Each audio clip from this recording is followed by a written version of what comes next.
Okay, we're back. Now, World War One just ended.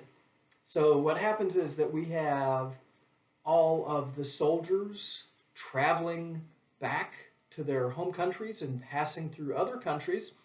We have all the civilian refugees who have fled their homes that were in line of battle, traveling back through countries to get to their homes.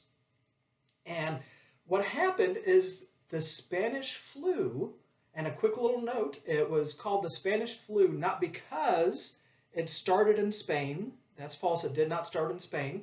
It's a virus.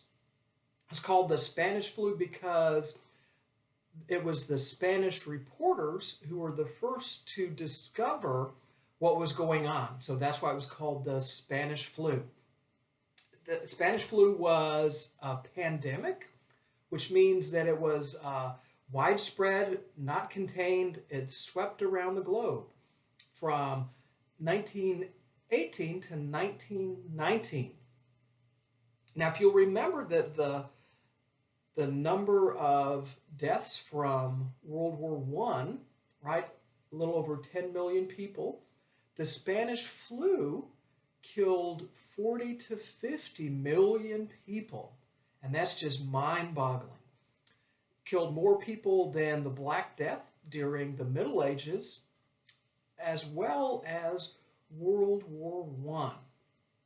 And it's really hard to emphasize what this was like.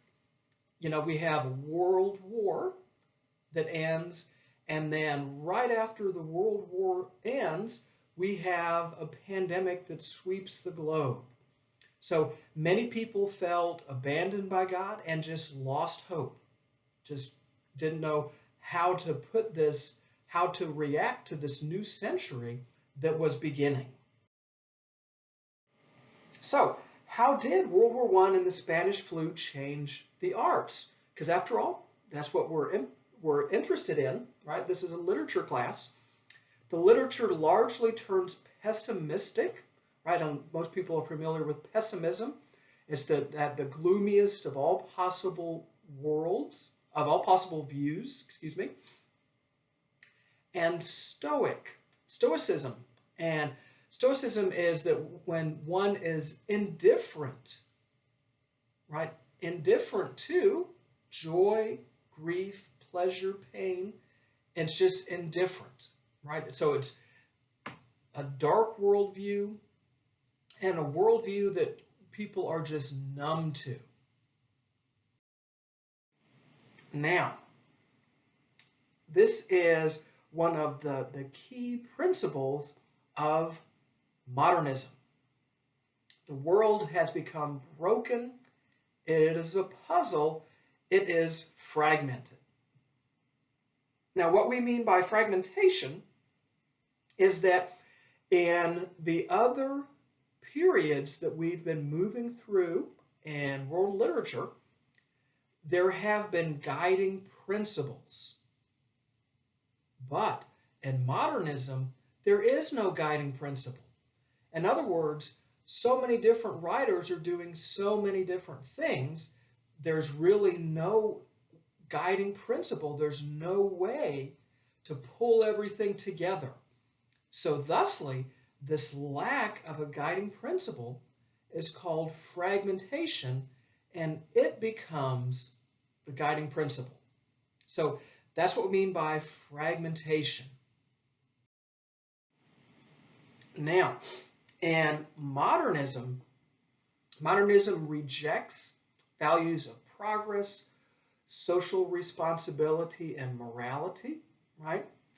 As well, modernism rejects the romantic view of the individual by not having the individual escape from society, but having the individual isolated and alienated. And this is a key thing to understand. When we were with the Romantics, the individual wanted to get away from society. But now in modernism, society is isolating and alienating the individual. It's a key difference here. As well, modernism rejects realism's key principle of objectivity. In modernism, the truth exists as an interaction between the author, the reader, and reality. So what happens here is that we have many different perspectives, many different truths, and they're all valid. So modernism, this is not only in literature, but in the visual arts, right? We can see cubism as well as surrealism. This is going on during this time in modernism.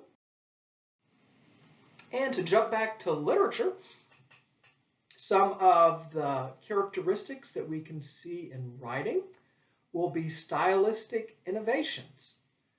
We'll see the traditional forms and syntaxes be upset because what the writer is doing is questioning form and structure. So you'll see poems that may have really different and new line breaks just for the sake of having new and different line breaks. The writing is going to be very dense and obscure for the purpose of being dense and obscure.